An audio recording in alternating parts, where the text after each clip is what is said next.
Razi Eli Jordan here at TheFinalPoint.com. Dallas Cowboys go down in flames 13-7 to the Washington Redskins. Romo and company drive 70-plus yards down the field, finds a wide-open Roy Williams in the end zone. All is forgiven. Williams is back.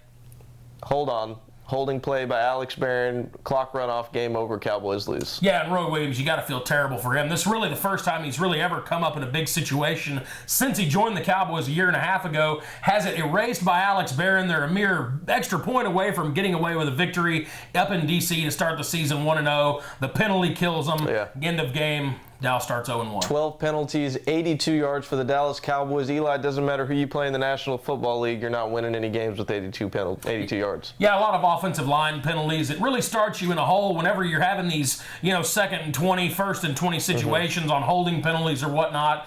You really never can get in rhythm offensively. It takes you out of your game plan, and we saw a whole lot of that on Sunday night against the Redskins. It really was unfortunate because Dallas had many opportunities to win that football game. Really never got in rhythm offensively, and it ended up costing them. Yeah, it was one of those games where it seemed like neither team wanted to win. They just kept giving it back and forth, and nobody wanted to take it. Play calling was a major issue in this game, especially at the end of the first half. You saw what looked like a broken down Hail Mary play to turn into a pitch play to Shard Choice, who fumbles, gives the Redskins the only touchdown of the game. Yeah, and that was an unfortunate play. I'm not real sure what they were thinking there. You've got to go about 70 yards to score a touchdown to really do anything. 6 seconds left on the clock. That's one of those situations where time and time again, you'll see NFL teams just take a knee, get to the locker room, try and reevaluate, put something together in the second half. What they essentially did with the fumble and the return for the touchdown is give Washington 7 points as time expired there in the first half and really change the entire course of the game, and it ended up costing them dearly as they start the season 0-1. Yeah, that wasn't the only bad call played in that game. You saw a couple bubble screen passes to Des Bryant, 3 in a row that netted for a total of 1 yard. You saw them completely abandon the running game in the second half.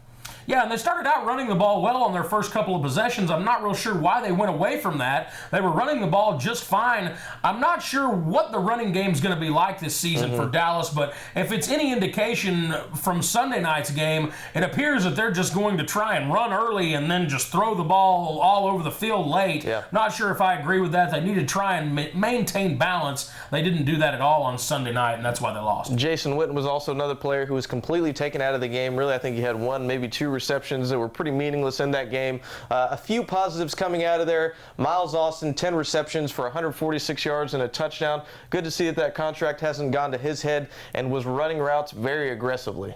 Yeah, and people are a little worried about Miles Austin with the huge contract he signed and all the offseason shenanigans with Kim Kardashian and whatnot. But Miles Austin looks as if he's going to pick up right where he left off last season with a monster game, 10 catches, almost 14 plus yards per catch for Miles Austin and a touchdown. So you got to be encouraged that he seems to be playing aggressive, go to the football, type of receiver like he was last season. Yeah, Tony Romo really seemed to favor Des Bryant also in the end of that game, looked to be his go-to receiver.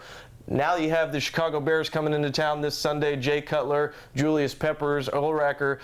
It's going to be a tough game for the Cowboys. Yeah, and Julius Peppers, a guy that if Sunday's any indication with that right guard playing Alex Barron, they've got to get some of these people healthy because Julius Peppers is the kind of guy that could just have a field day against a weak offensive line. You've got to get him blocked. You've got to figure out a way to double team him or get a running back out there on him to keep him off of Tony Romo, give him some time to throw the ball. That's going to be the key to this game on Sunday against the Bears. What we're hearing coming out of Valley Ranch is that Mark Colombo is going to try to give it a go this Sunday. You got to think he's nowhere close to 100%, but even at that, it can't be as bad as Alex Barron. Yeah, and Alex Barron, once again, basically cost him the game on Sunday. And you hate to lay blame on just one player, but it's hard to look away from the huge holding penalty there at the end of the game, as well as a couple other penalties he had throughout the game that put them in an offensive hole. And you really want Mark Colombo back. You've got to get somebody over there to protect Tony Romo that's going to cut down on the penalties, and that may be Mark Colombo. Dallas Cowboys welcome the Chicago Bears for the home opener this Sunday. That's going to do it for us. I'm Razi for Eli Jordan. Thanks for joining us.